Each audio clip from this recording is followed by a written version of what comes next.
जब मैं 7 साल बाद लंदन से वापस आया तो पैसों के मामले में मुझे बैंक जाना पड़ा। वहाँ की ब्रांच मैनेजर बहुत ही खूबसूरत लड़की थी जिसने मुझे अच्छे तरीके से डील किया। बैंक के काम से फ्री होकर जब मैं घर वापस आया तो मुझे उसी ब्रांच मैनेजर लड़की की कॉल आई।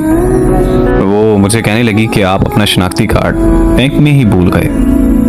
तो मैंने उसे कहा कि मैं कल आकर बैंक से ले लूँगा, लेकिन वो शाम को हमारे घर आ गई। वो मुझसे कहने लगी कि मैं यहाँ पास में ही रहती हूँ। बैंक से वापस घर आ रही थी तो सोचा कि मैं आपको आपका शनाख्ती कार्ड वापस दे दी जाऊँ। हमारे घर में मेरे अलावा मेरे माँ बाप और एक छोटा भाई था। अम्मी ने उससे चाय का पूछा तो उसने हाँ कर दी। फिर उसने बैठकर हमारे साथ चाय पी और वापस अपने घर चली गई। वो मेरी अम्मी की काफ़ी अच्छी सहेली बन गई थी, इसीलिए वो रोज़ बैंक से वापसी पर हमारे घर से होकर अपने घर जाने लगी। मैं और वो रोज़ शाम को चाय पीते और खूब बातें करते थे। हम ना सिर्फ अच्छे दोस्त बन गए बल्कि वो हमारे घर का एक फ़र्द बन चुकी थी। फिर एक दिन उसे पता चला कि मैं लंदन वापस जा रहा हूँ तो वो मेरे कमरे में आकर रोने लगी और ये कहने लगी कि मैं आपसे बहुत ज़्यादा प्यार करती हूँ। मैं आपको देखे बगैर नहीं रह सकती, इसीलिए रोज़ आपके घर आती हूँ। आप प्लीज़ मुझसे इतनी दूर मत जाएं। उसका इजहार मोहब्बत सुनकर मुझे बहुत खुशी हुई क्योंकि मैं भी उससे बहुत ज़्यादा प्यार करता था, मगर इजहार करने से डरता था कि कहीं हमारी दोस्ती भी ख़त्म ना हो जाए। फिर मैंने उसे अपने गले लगाकर अपनी मोहब्बत का इजहार किया और ये वादा किया कि मैं उसे छोड़कर कहीं नहीं जाऊंगा।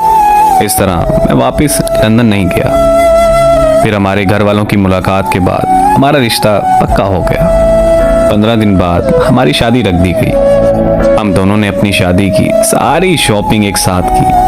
हम दोनों बहुत खुश थे, लेकिन हमें क्या पता था कि हमारी खुशियों को किसी की नज़र लगने वाली है। हमारी शादी के एक हफ्ता पहले उसकी बड़ी बहन की मौत हो गई। उनके घर में मातम सा छा गया। ऐसे हालात में हमारी शादी मुमकिन नहीं थी, इसीलिए हमारी शादी कुछ महीनों के लिए रोक दी गई। वो बहुत चुप रहने लगी थी, मुझसे बात तक नहीं करती थी। फिर एक दिन मुझे उसकी कॉल आई और वो रोते हुए मुझे कहने लगी कि मुझे माफ़ कर देना, मैं अपने बहनोई से शादी करने जा रही हूँ। अगर तुम ऐसा नहीं करोगी तो मेरी बहन के बच्चे रुल जाएंगे। और फिर रोते हुए उसने कॉल बंद कर दी। उसकी शादी वाले दिन मैं लंदन वापस चला गया और अब 3 साल बाद वापस आया हूँ। मैं वापस पाकिस्तान आना नहीं चाहता था, लेकिन अम्मी की ज़िद की वजह से मैं वापस आया। सुना है कि वो अपनी ज़िंदगी में बहुत खुश है।